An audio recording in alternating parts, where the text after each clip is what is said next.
Yeah, I see we have some people signing in. Okay, good morning, good afternoon, good evening, wherever you are. It's good to have this 2023 first event of the series Coffee with Latin America. Thank you for joining us from all parts of the world. The spirit of this series for this year is based around continuity of care. So rather than listening to specific research projects, we want to engage with all of you to think and to share our experiences with the continuity of care, which pretty much aligns with much of the work being conducted in chronic conditions. So I'm going to pass quickly the voice and the mic to the microphone to David, for him to understand us, to tell us a little bit more about the health systems approach and the better care approach at the George Institute, and then I'll introduce our panelists. Over to you, David.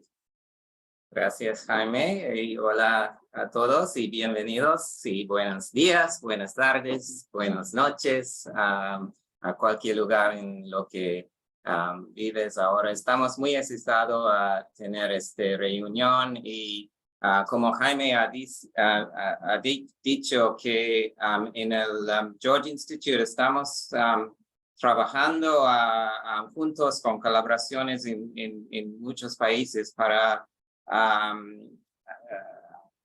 como para atender ese problema de integración entre la atención primaria y de salud y el sector de especialistas y en todos los sistemas de salud en todo el mundo hay muchos problemas con la eficiencia y el efectivo y también el patient-centeredness. Sí, una atención centrada en el paciente. Sí, y por esta reunión tenemos 4 presentaciones que de perspectivas diferentes estamos a escuchar y aprender las soluciones que han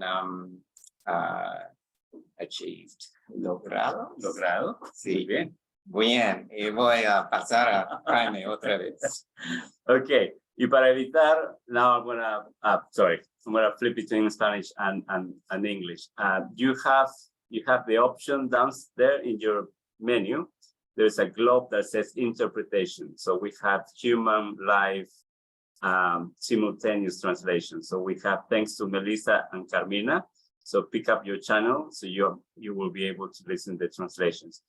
Our speakers in Spanish, our speakers from Latin America will speak in Spanish. And our speakers, and the other 2 speakers will speak in English. So choose your channel. In addition to that, we have the power of the technology. There's another button, which I forgot what it's called. I think it's called captions. So you're able to see like subtitles, like a film with subtitles. And we're testing both. Let's see how it works. The captions option is pretty much automated from the Zoom system. So let's see if you feel comfortable with one or another or both. So thank you for the team and the support that allow us to have this more lively conversation, everyone in their native language speakers. And let's kick off. The order and the sequence will be Jackie, Belinda, Maoji, and Sophia. So Jackie is connecting from Boston. Belinda is here next to me on my left-hand side. I will move the technology here, so say hi, Belinda. Maoji is with us on the screen, and then we also have Sophia connecting from Lima, Peru. So with that, and Maoji is in China. So thank you, Maoji, for waking up so early in the morning to be with us. Thank you very much. With that, let's kick off. The spirit of the space is just to hear from each other, find out what have you encountered, what have you seen, and pretty much towards the end, what can we do together? On my 5 minutes of intro, we're aiming for 5 minutes per person, per presenter, but we're Latin as well. So if the conversation is really good, we'll carry on. We'll stop on the hour. So welcome everyone, and Jackie, off to you. Muchas gracias, Jaime.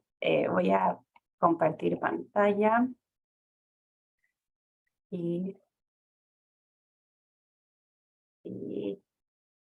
Ok. ¿Pueden ver la pantalla? Sí, estamos. Okay, perfecto. Ok, bueno, muchísimas gracias por esta hermosa oportunidad de contarles un poquito de mi trabajo clínico y de investigación. Mi nombre es Jackie Seigli y yo soy endocrinóloga acá en Mass General Hospital. Empezamos hoy.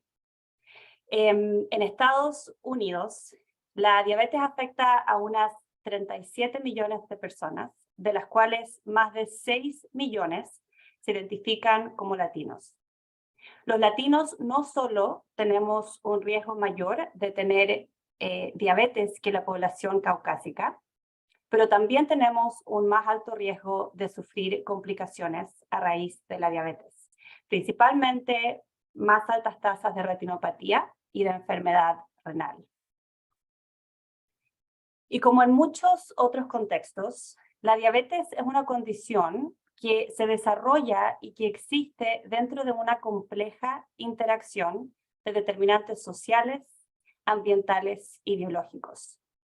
Y creo que es importante considerar que la contribución del sistema de salud a los desenlaces de la diabetes se estima a solo un 10 a 20%, por lo menos aquí en Estados Unidos. Por ende, cuando diseñamos herramientas para mejorar el cuidado de la diabetes, es importante incorporar las dimensiones que contribuyen a estos desenlaces, particularmente en poblaciones con desventaja social.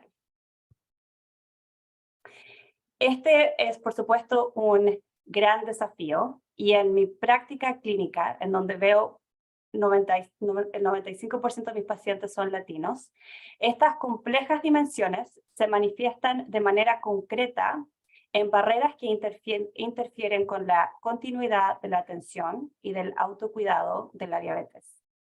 Esto es algo que se amplificó dramáticamente durante la pandemia y algo que yo traté de amortiguar con el uso de la telemedicina como un puente entre estas visitas.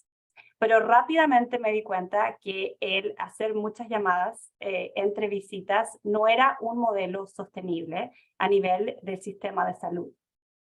Lo que me motivó a pensar en cómo podemos desarrollar herramientas con potencial de escalabilidad que sean relevantes para la población latina, que puedan disminuir barreras y al mismo tiempo servir como un puente entre visitas médicas. Este desafío es aún más complejo cuando consideramos que la población latina en Estados Unidos es un mosaico y no una población monolítica, ya que representamos a más de 20 países en Latinoamérica. Y esta composición es también dinámica, como muestra este mapa, con cambios que responden a diferentes patrones migratorios. La urgencia a desarrollar soluciones va creciendo, ya que dentro de los próximos 25 años, 1 de cada 4 personas en Estados Unidos se identificarán como latinos. Tal vez una pequeña contribución a este campo que estamos iniciando es un proyecto que intenta incorporar estas dimensiones y que nació a raíz de mis inquietudes clínicas. Reach Español será la adaptación de una plataforma de mensaje de texto llamada Reach, que tiene la innovación de contenido que responde específicamente a las barreras principales que cada paciente ha identificado como aspectos que interfieren en el cuidado de la diabetes. Por ejemplo, barreras de información, de motivación e incluso del costo de los medicamentos. En un estudio longitudinal, Reach logró reducir barreras a la adherencia de los medicamentos para la diabetes, mejoró el control glucémico, la dieta y también el manejo de la diabetes en una población de habla inglesa. Reach Español será la adaptación de esta plataforma a una población latina, la cual llevaremos a cabo utilizando metodología cualitativa que incorpore la retroalimentación de pacientes latinos con diabetes no solo en la fase de adaptación del contenido al español, pero durante la fase piloto también. La idea es crear una herramienta de utilidad para esta población que incorpore elementos del contexto social, así como del concepto del mosaico, con la meta de incorporar esta fuente de apoyo para reducir desigualdades en el cuidado de la diabetes en aquellos de habla hispana. Cierro esta presentación con el entusiasmo de uno de mis pacientes guatemaltecos, que a los 72 años de juventud participó vía Zoom en una de nuestras reuniones iniciales de stakeholders. I like that it would help me in between clinic visits, which is the hardest part. Muchas gracias.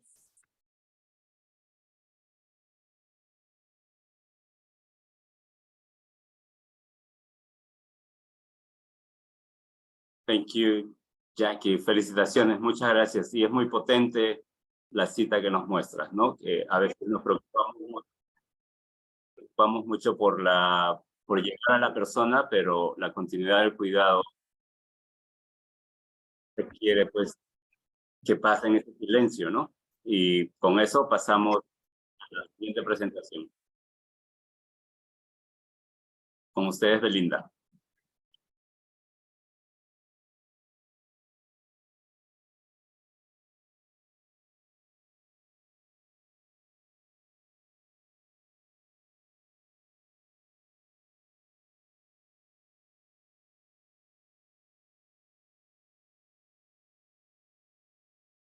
Un momento, por favor, necesitamos arreglar acá el sonido. Acá.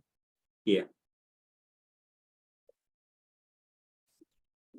Thanks. Sorry, we were just turning off the interpretations at this end so that it didn't echo through. So my name's Belinda, and I'm a research fellow with the Health System Science Group here at the George Institute. And today I'm presenting to you from the Gadigal lands of the Eora Nation. Just share my slides.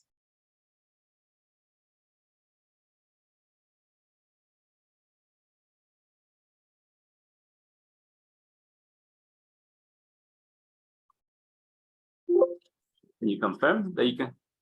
Can you all see this? Yeah, okay, great. So today I'll be talking about some vertical and horizontal integration strategies of health services that help support diabetic retinopathy or chronic eye diseases, and discuss some of the real world challenges that we're faced when we're implementing these programs. So just first to give you some background of the Australian context. So in Australia, screening for diabetic retinopathy is free and supported through the National Health Insurance Program. So there are Medicare rebates that are available for patients to get optometrist screening, to get retinal photography in GP practices, and effective treatments are available through public hospitals, through ophthalmologist appointments, but patients going to those can face long waits to actually get into these services.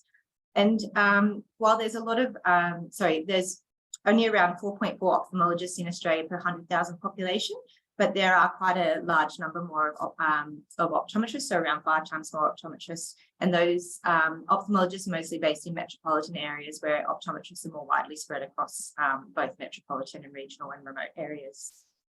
So GPs are also quite well placed to support eye disease screening, particularly for chronic disease management. But we often see that in those screenings that eye and foot screening is missed by GPs or isn't recorded, and that might be because there needs to be a referral into an external provider to support that. Okay, so with all that in mind, I thought I'd talk to you about a collaborative eye care program called Community Eye Care that was developed and evaluated as part of my PhD, and it's now been running in Westmead Hospital for over 5 years. So we call this a vertical integration strategy and aims to improve access to specialist care for patients. And it does this by identifying low-risk referrals that go into the hospital and diverting these patients out to a community-based optometrist who'll then conduct some standardized testing and make a decision for the patient. They then send the reports for these patients back to the hospital, where an ophthalmologist will review them in a virtual clinic, so the patient doesn't need to go into the clinic, and they use a store and forward mechanism. And then if a patient does need to see a specialist, so if they're identified as being at risk, they'll get booked straight into an appointment. So we found that during the pilot period, CIC was found to have much shorter wait times for patients to get appointments. So it became 53 days instead of 9 months that we were seeing before the pilot. Up to 68% of patients actually avoided a hospital appointment. So it meant that those appointments could be allocated to people with higher clinical need and more complex patients for the ophthalmologist to see in person. So we know that diabetes is a disease that affects the entire body, but often the health system isn't really designed that way. And so we are now going to look at some horizontal integration strategies for diabetic retinopathy screening, which are sort of starting to look across these speciality silos. So these examples aren't my own work or my own research, but they're led by clinicians and researchers in Western Sydney. But you'll see how they link into the CIC model.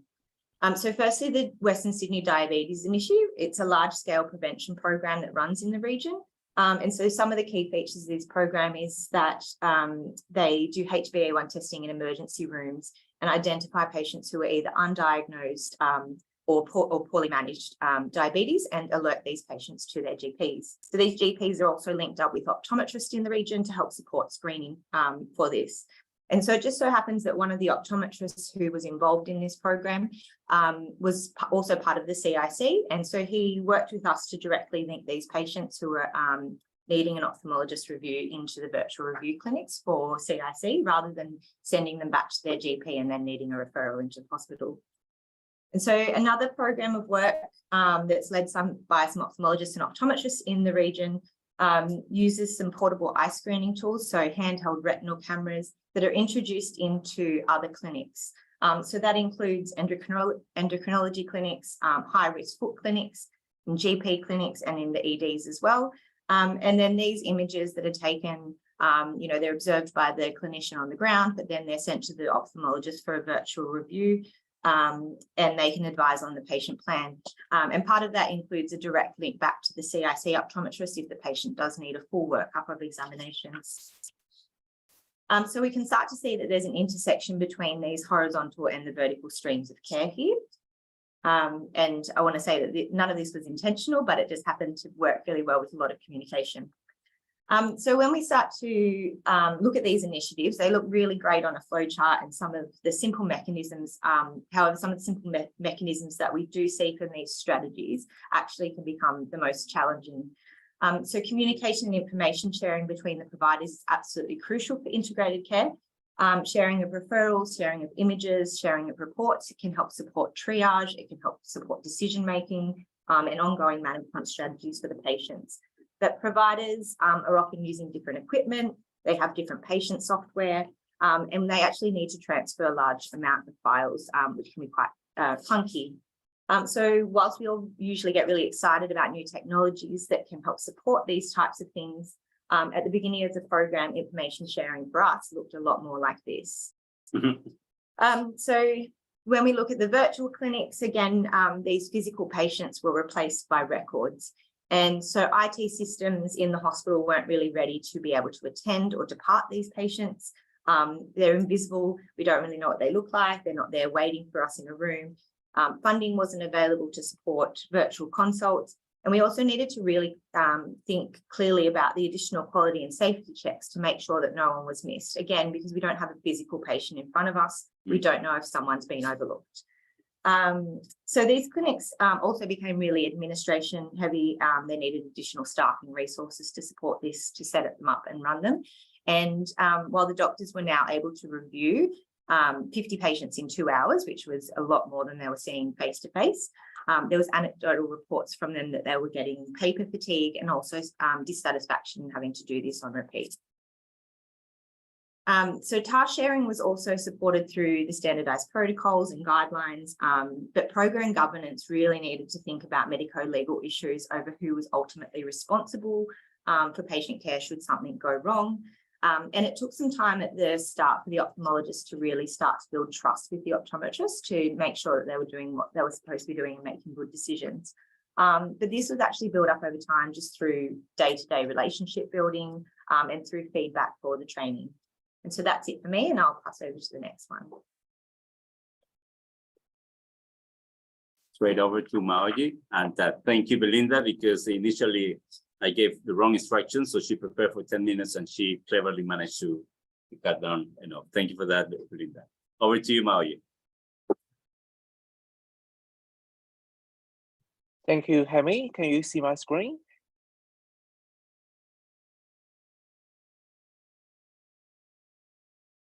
Okay, so hola, good morning, everyone, or good evening, everyone, wherever you are. So my name is Mao Yi, currently from Harbin Medical University, but also as a honorary senior fellow of the George Institute. So today I'm just going to share with you a ongoing project we are currently conducting in China, which is a primary healthcare system projects with the aim to improve the management of hypertension, type 2 diabetes at the primary healthcare level. So just some background in terms of from the Chinese context, like many countries worldwide, so the burden of hypertension and type 2 diabetes in China has substantially increased over the past few decades. So this fact, in the early 1970s, Chinese private healthcare system was a role model for many resource-constrained settings, but this system is getting weakened following the rapid economic growth over the past 4 decades. So we are in collaboration with China CDC, we proposed a study named SAFA study.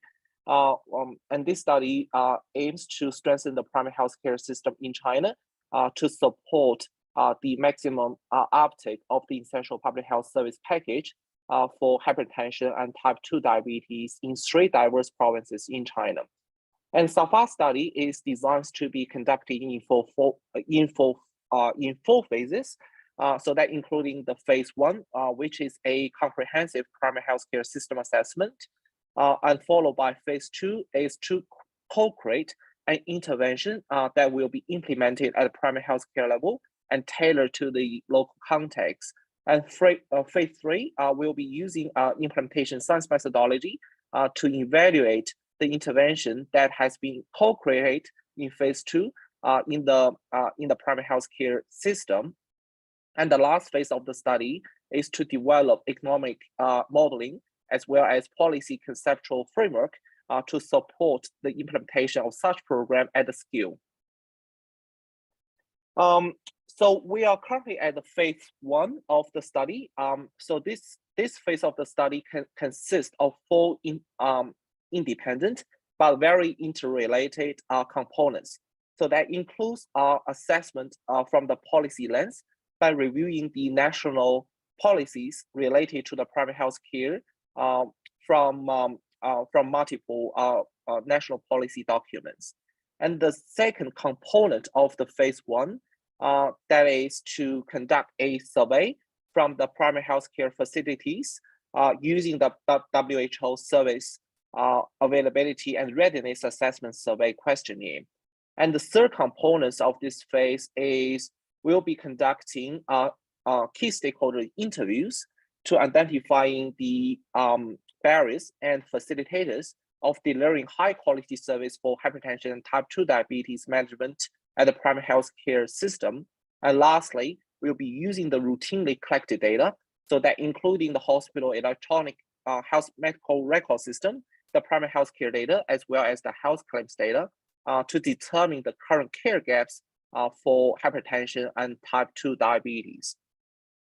So I'm just going to show you some results that we already obtained from the first phase of the study. So from the policy review, we clearly identified that there was a lack of emphasis on the multi-sectorial collaboration. They expect there are many policy documents address the multi-sectorial collaboration is important for non-communicable disease management at the primary health care levels, but there is no such policy documents to enforce or to monitor the progress of multi-sectorial collaboration. And in addition to that, there is the underuse of non-health professionals, and most of the current policy documents still rely on the health professionals at the primary health care levels, but there's no encouragement of utilizing the non-physician healthcare workers to support the delivery of the the management of hypertension and diabetes at primary healthcare levels. And lastly, there is a lack of quality-oriented primary healthcare service evaluations, and most of the evaluations or the quality evaluations still based on the quantity of delivering such services. And from our mixed methods, which we just recently published early this year, by triangulating the quantitative data as well as the qualitative data, we identified that there is insufficient and underqualified primary health care personnel in China, and the health information system is very fragmented. There is no integrated health information system in many provinces in China. And in addition to that, there also reflects the residents' low trust and low utilization of the private healthcare system, as most of the health system is predominated by the hospital-based healthcare system. And there are still remaining gaps in medicines and equipments. And as Hemi just indicated right in the very beginning, there are many challenges in coordinated and continuous care. And lastly, again, very similar as we identified from the policy review, there's a lack of cross-sectorial collaborations to support the management of non-communicable diseases at the primary healthcare levels. So I will be finishing here, and we are currently at the phase 2 of the study, which is to co-create the interventions that will be tailored to the local context. And I'm hoping that I can share with you more results in the next in the future sessions to share our results from the co-creations as well as the evaluation of the intervention program. And lastly, thank you very much. Gracias. Thank you. Gracias, Mavi. Y ahora pasamos a Sofía, que está en Perú. Muchísimas gracias, y ya creo que voy a guardar el tiempo para poder intercambiar, hacer preguntas. Vayan preparando sus preguntas y para compartir y aprender. Va a ser un espacio reflexivo, entonces son más que bienvenidos a aportar después de esta presentación. Bienvenida, Sofía. Adelante. Gracias. Bueno, quería enfocar mi exposición en el trabajo que hago todos los días, que consiste en no solo cuidar de personas, sino entrenar a las personas que van a cuidar de ellas. Y creo que muchos de los cambios que se quieren hacer para los países, para los diferentes países, tienen que reposar mucho en la capacidad que tienen los que proveen servicios de salud, los que cuidan a otras personas, porque sin el compromiso de ellos, probablemente ninguna investigación o ninguna política que simplemente de repente va a tener asidero, ¿no? Entonces es importante que empecemos a pensar cómo estamos entrenando a las personas para sistemas complejos como los que tenemos en Latinoamérica y en otras regiones del mundo.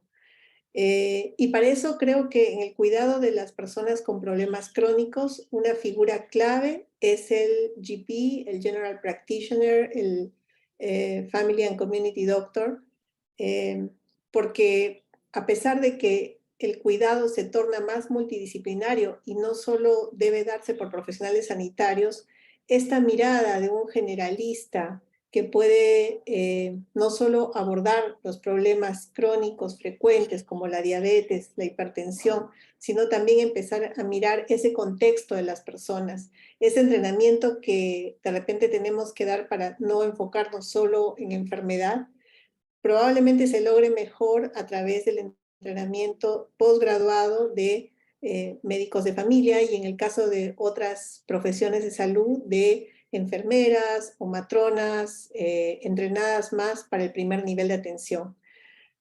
Porque el generalismo describe más bien una filosofía de la práctica, ¿no? Que está centrada en las personas, no en las enfermedades, que es continua, que no es episódica y que integra todas estas avances que podemos tener tecnológicos con esa historia, esa narración de cada persona, esa biografía que nos da cada persona y que es tan importante para el manejo de cualquier enfermedad, de cualquier problema, ¿no?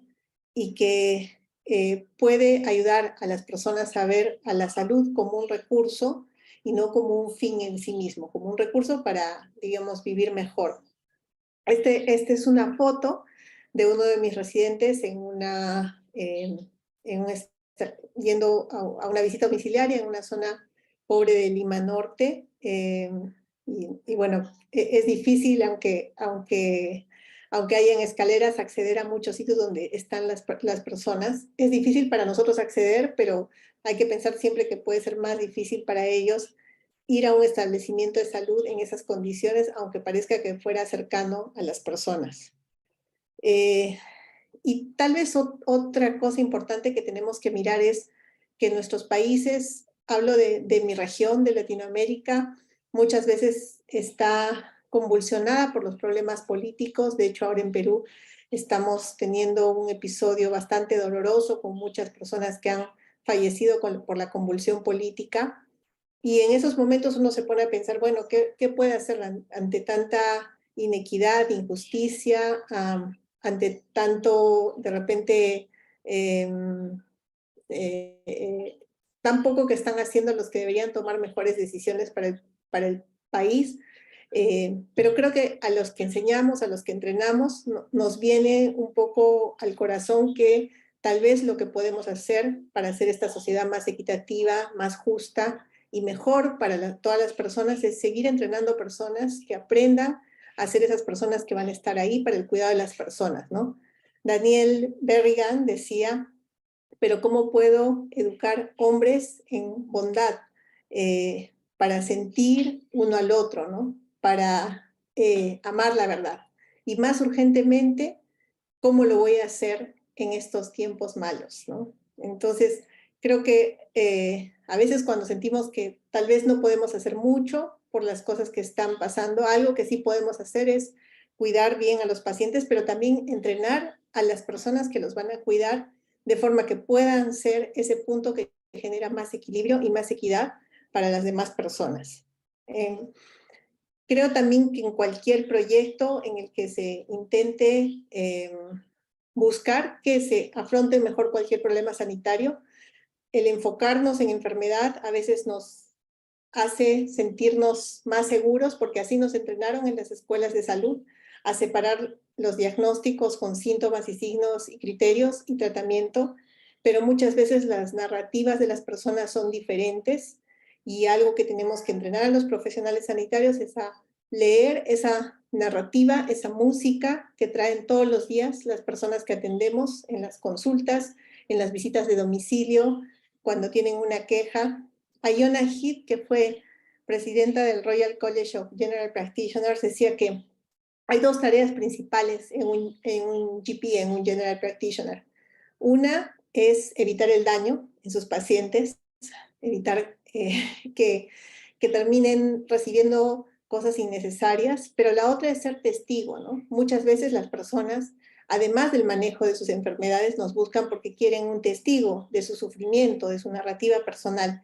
Y no, creo que no podemos llegar a ser buenos médicos o podemos tratar mejor los problemas de salud si no le damos oído a esa narrativa y si no entrenamos a los futuros profesionales a que puedan escuchar esa narrativa, que aprendan a leer esa partitura de la música que todos los días dan los pacientes en las consultas. Paul Kalanithi escribió hace un tiempo este libro, When the Breath Becomes Air, y para los que no lo han leído es una reflexión muy interesante de un clínico que tiene una enfermedad grave y que empieza a mirar la importancia de ese cuidado, ¿no? Más allá de repente la tecnología que al final no lo pudo ayudar, ¿no? Y él decía, science might provide the most useful way of organizing empirical and reproductive data, but its power to do so rests on its inability to grasp the most central aspects of human life, ¿no? La esperanza, el miedo, el amor, el odio, la belleza, la envidia, la debilidad, el sufrimiento y la virtud. La ciencia también tiene, o cuando practicamos el cuidado de las personas, la ciencia también tiene que mirar ese otro lado que es el que traen las personas, y más aún con las personas que tienen enfermedades crónicas que los van a acompañar el resto de sus vidas. Y bueno, creo que parte de por qué es importante despertar hacia el generalismo y hacia un cuidado más integral, más cercano a donde están las personas, más orientado a los establecimientos que están cercanos a la comunidad, es porque muchas veces tenemos desde el sistema sanitario, desde la investigación tal vez, también una orientación que de repente está más centrada en los grandes hospitales o los grandes espacios donde se genera información, pero tal vez tenemos que empezarnos a volcar, a investigar, a hacer más, a construir más sistemas que estén centrados en el primer nivel de atención, en la atención primaria, aunque muchas veces pareciera que no es lo más importante o que no es de repente el lugar donde todos los médicos quisieran estar. Este es José María Arguedas, un escritor peruano que ojalá puedan leer también. Y él decía que muchas veces nos decían que no sabemos nada, ¿no? Y que deberíamos cambiar la forma en que pensamos. Pero esa es una mirada desde alguien que de repente no está cercano a lo que pasa todos los días con las personas. Yo estoy seguro que todos los que trabajan cercanos a las comunidades tienen una mirada diferente de cómo debemos abordar los problemas de las personas, crónicos, de salud mental, de cambio de comportamiento, de cambio en el curso de vida, etc. Y como les decía, creo que algo que nos puede seguir motivando a hacer cambios es que podemos entrenar a las futuras generaciones en hacer las cosas diferentes, en mirar diferente, en pensar diferente, y en de repente encontrar un espacio donde ellos se puedan sentir felices practicando carreras de salud donde las personas los necesitan más. Esta es una foto de un grupo de alumnos de los últimos años que rotan en establecimientos de salud de nuestra universidad en Perú. Y ojalá que algunos de ellos quieran ser médicos de cabecera en el futuro. Muchas gracias. Muchísimas gracias, Sofía, por tan bella presentación y por aterrizarnos en el sentido de lo más poderoso que es ser humano, ¿no? Ser persona, ser gente.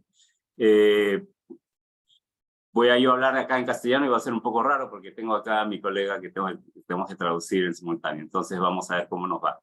Pero sí quería abrir el espacio para conversar. Mi manejo del tiempo ha sido malísimo, pero ha sido más poderoso escucharlos completamente y ver cómo a través de estas distintas presentaciones que no tendrían nada que ver una con otra, vamos amarrando una secuencia y una iniciativa. Empezando desde la experiencia individual de Jackie con sus pacientes, transitando hacia la telemedicina. Luego pasamos a algo un poco más macro, estructurado a través de un sistema, pero atendido a través de una condición en particular, que era lo que nos presentaba Belinda y la retinopatía diabética.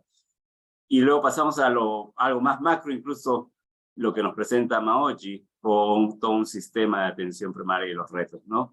Y en los tres podría yo rescatar de manera dicha, explícita o no explícita, la palabra confianza, trust. Lo vi en dos presentaciones, pero creo que no deja de ser innata también a la presentación de Jackie y ciertamente la última que nos presentaba Sofía.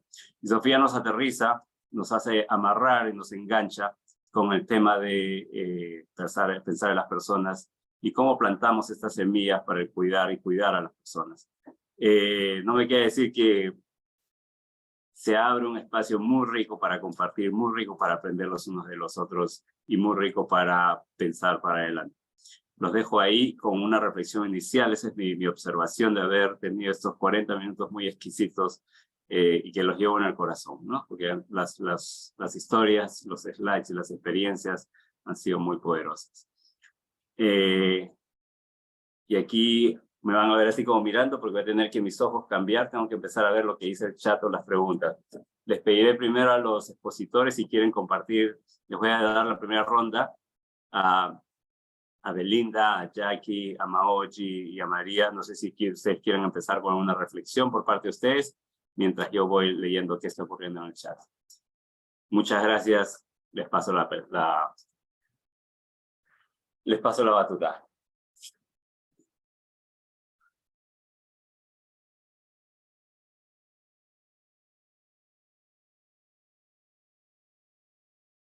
Sin vergüenza, por favor. No sé si Belinda, you want to go first?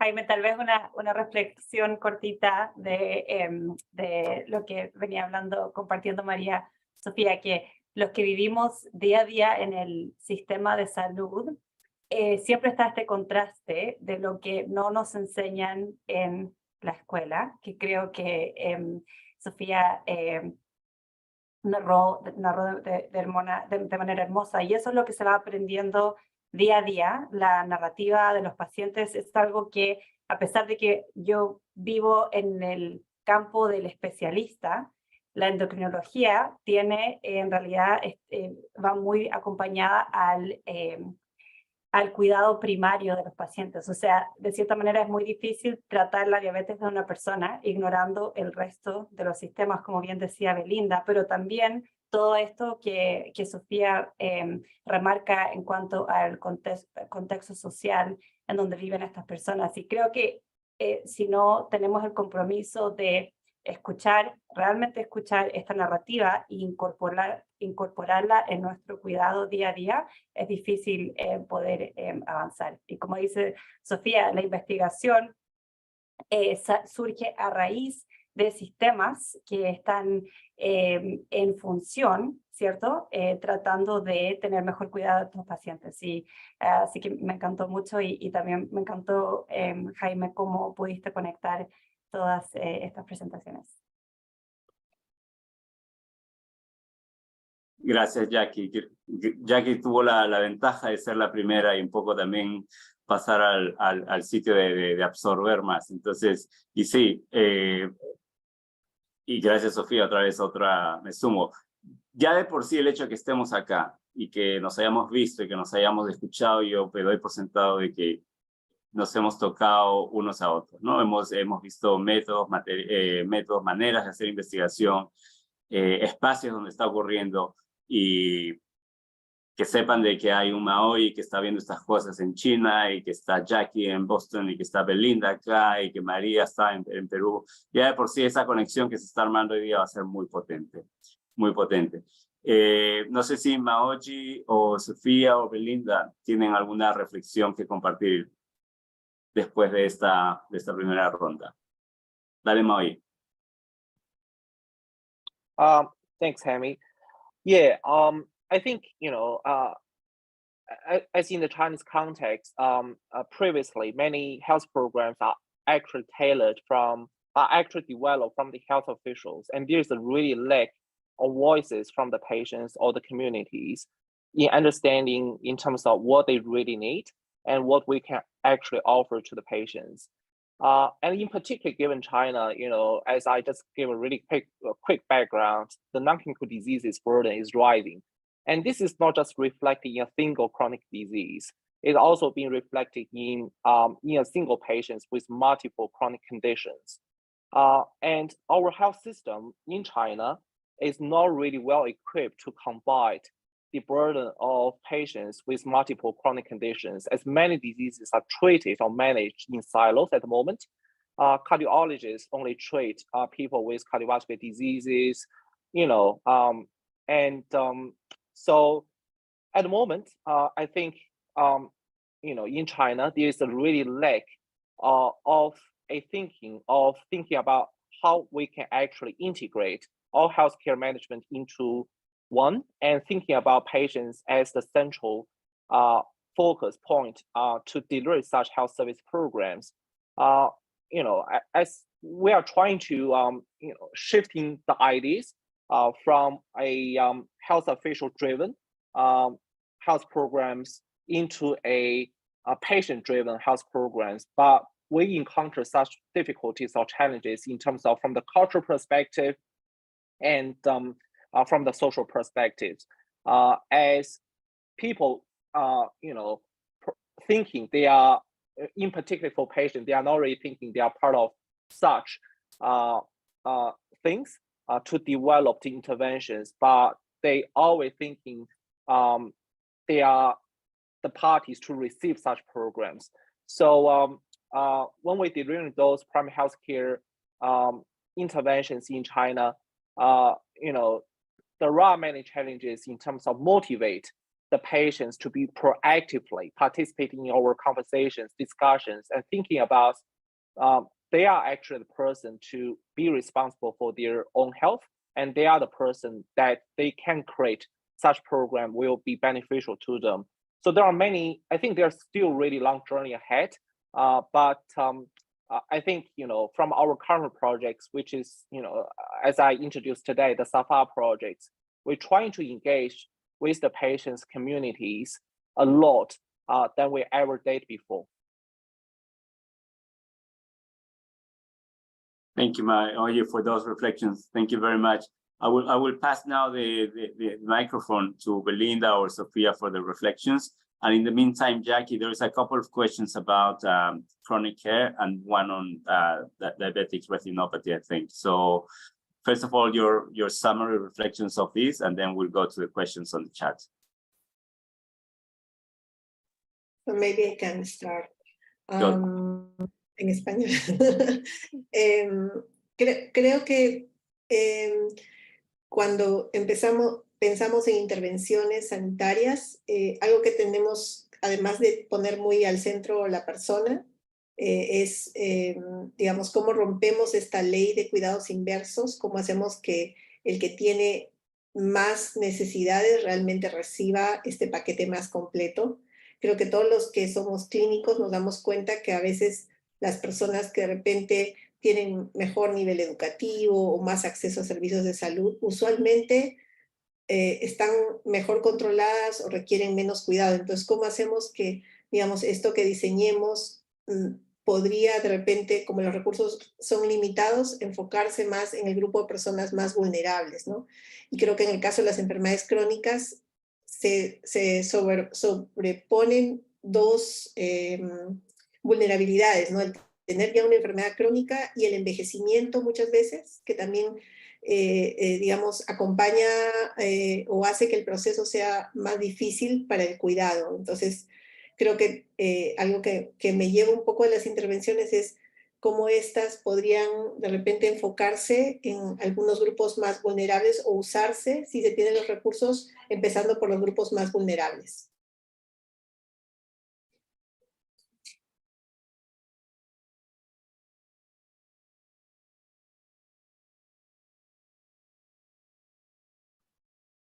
Thanks, Sophia. Jaime's just ducked out for a second, so I'll share some reflections now. I think what we see is that, you know, the health system is quite complex, and when we think about interventions, we really need to think about what we're putting that intervention into, and all of those moving parts around it. And I think the other thing for me that's really critical is when we do talk to patients or involve them in the process, sometimes it's really good to start with what the patient actually thinks is happening as part of their care, not just their needs or their wants, but what they actually think is happening before that, because that can help us address some of those issues around not understanding. For example, we did some research with patients in the diabetic retinopathy space and talked to them, and they said, oh, I assume that my GP talks to my optometrist. I assume that you know all this information already. And it wasn't the case. So the patient's experience of the system was actually very different to what the system was happening. And having that conversation with them saying, actually, at the moment, your GP doesn't know this, you need to go back and talk to them, was quite eye-opening for patients, because we live in this world of technology where, you know, we all have this thing where you talk in the office and you go home and on Facebook, there's ads for the exact thing you were talking about that day. That we have this expectation that the information is all around us and that technology is really serving us, and it does in the marketing place and the advertising parts of the world. But as patients, that's often not really happening. Even if we have systems in place to carry that information around, are the providers on the ground able to access that, because it's a different system to what they're using? Are they accessing it? Do they have the time to do it? So it's really, I think, important to place the patient in that space. And have an understanding and perhaps educate patients about how the system works, not just how they manage their diseases, but actually what's happening around them. Thank you, Belinda. with that is the first round of interaction. So I suppose let's give attention to some of the comments on the chat. And I don't know if Jackie, you had a chance to read the ones for you.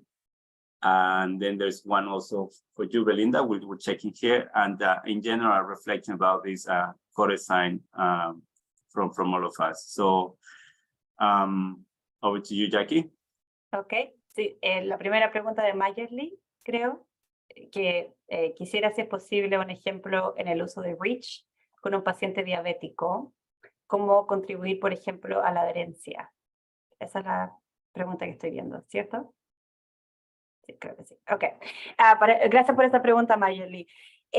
La plataforma de REACH, que en realidad no pude ir en mucho detalle, son mensajes de texto interactivos y tienen contenido que es personalizado al perfil del paciente. Y ese perfil incluye los medicamentos de la diabetes.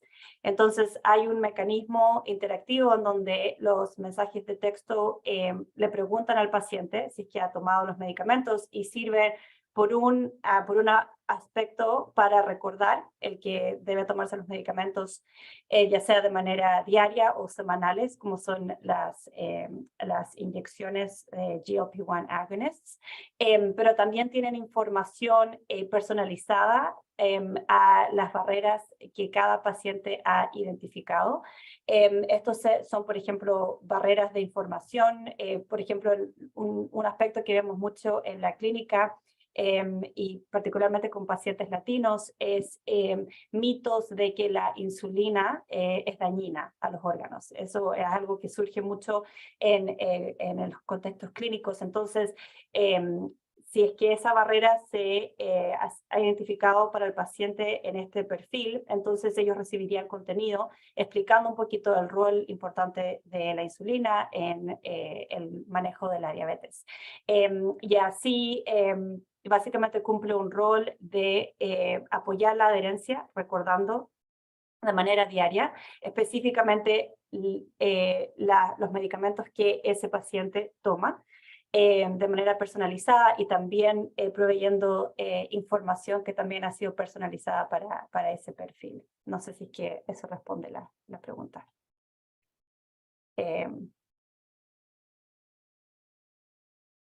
Y la segunda pregunta que tenía Melissa Méndez, que dice, una curiosidad, ¿cómo encaja el screening de la prediabetes para el manejo de la diabetes?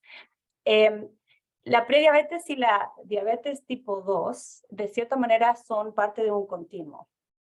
Y en mi oficina yo comienzo a tratar los pacientes en mi opinión, el manejo de la diabetes comienza en la prediabetes. Y sabemos que ambas condiciones son reversibles con cambios del estilo de vida, dieta, pérdida de peso.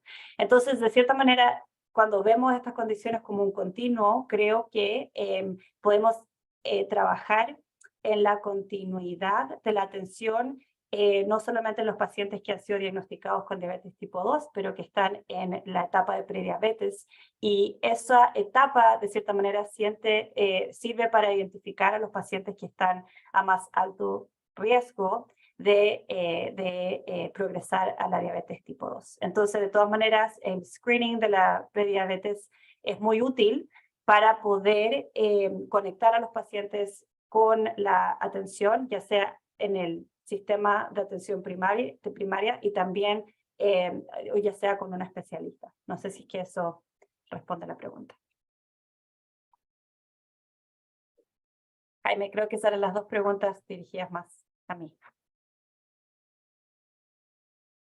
Thank you, Jackie. Yes, they were very diabetes specific. And now there's a large comment on the chat from Ashish, and which invites the speakers. And I'm going to invite Belinda and Sophia to check that comment. But pretty much, it's a question is how collaborations could support the prototypes or experiment ideas, in the sense of, I understand, if I don't got it right, is understanding all the complexities that have been described today, and not only looking at or focusing at the single diseases or conditions only. So over to you, Belinda and Sophia. And there is one more question on the chat that will come back later. Thanks, Jaime. So I think first up, in terms of collaborations, the CRC model that I presented was actually developed based on a UK model, where one of the ophthalmologists had gone to do their fellowship in the UK, had learned about this model and brought it back to Australia. And that clinician leadership really was crucial to getting that off the ground in Westmead. So it wasn't just a copy and paste, but it took years to actually get support from the hospital and other ophthalmologists in the region to back it.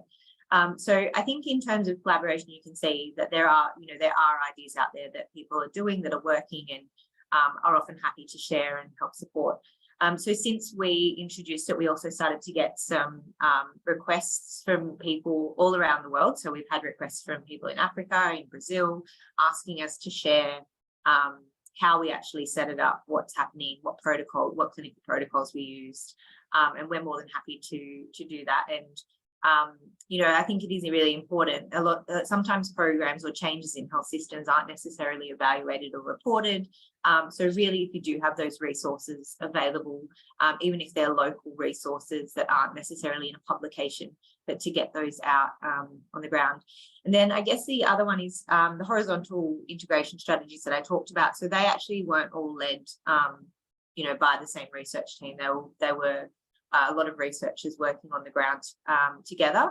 And like I mentioned, the optometrist was actually a common pull in that he's not a researcher, he's not a health system scientist, he's not an implementation scientist, he's an optometrist who works in the community and happened to say, do you know about this other thing that's happening here? And was able to establish meetings and discussions.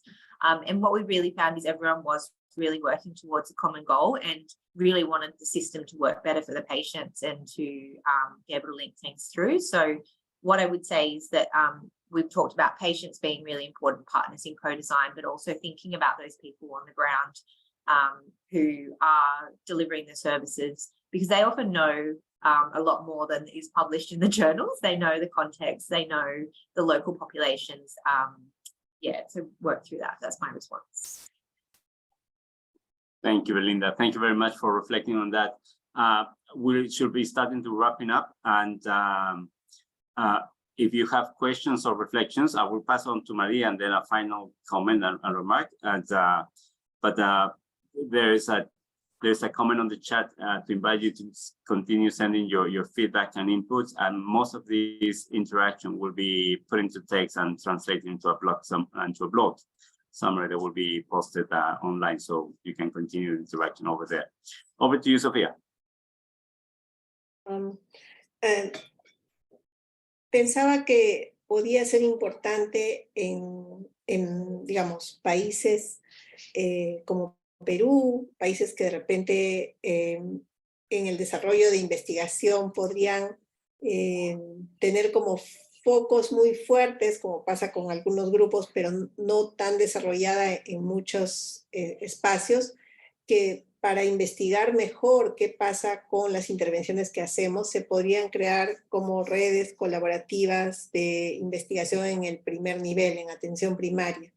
Creo que pasa mucho por dar cierto entrenamiento a los médicos, enfermeras que ya trabajan ahí, no solo para que sean los que recolectan los datos o los que, digamos, dan pase a que los pacientes puedan ser entrevistados, sino también para que adquieran competencias que les ayuden a, en el futuro ellos también, tener sus propias investigaciones, liderar eso, y además que hace más poderoso cualquier esfuerzo de investigación que se haga. Entonces, creo que un esfuerzo tendría que ser buscar que haya redes de investigación dentro de la atención primaria, dentro del país, dentro de las regiones, entre regiones. Creo que ocurre en varios grupos, pero digamos debería estar como más cercano a buscar ese entrenamiento de las personas que trabajan en el primer nivel de atención para que luego sigan siendo los que generan investigación.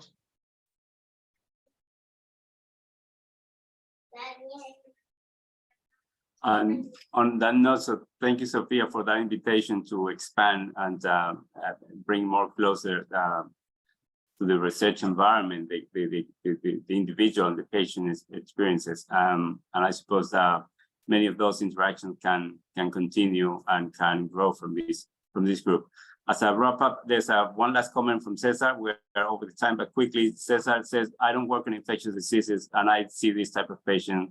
How is this relevant to me? And Cesar, that is precisely why the title of this conversation was focused not on the disease, but more on the continuity of care. And many of your patients, I would imagine, will have also these requirements or these expectations to engage repeatedly, and for that matter, chronically with the system. And that's what this space is about. How do we address the requirements and the needs and the expectations of people, individuals, families, caregivers, and users on a relationship that is long-term? And stay tuned. Happy to send you information. We did a project on neglected tropical diseases, and in particular, neurocystic fibrosis in Peru and diabetes. And both sets of conditions require chronic interactions with the system. At the end of the day, people didn't want better care. What they wanted was trust and respect. So it pushes the conversation to another front. And Moaji, perhaps I'll send that to you as well, because that intervention was co-designed. And how do we design an intervention to enhance trust and respect? So quite interesting. So I'm really glad to have opened these conversations. Stay tuned for the rest of the year, where we'll have more conversations around the topic of continuity of care. But I'm very, very happy to hear that what seemed to be entirely and utterly disconnected, we found a common thread. And we found a common thread around people, around fears, feelings, and trust at the end of the day. So thank you to all the speakers, and see you soon in the next one. Bye. Bye, thank you. Chao, chao. Gracias a todos.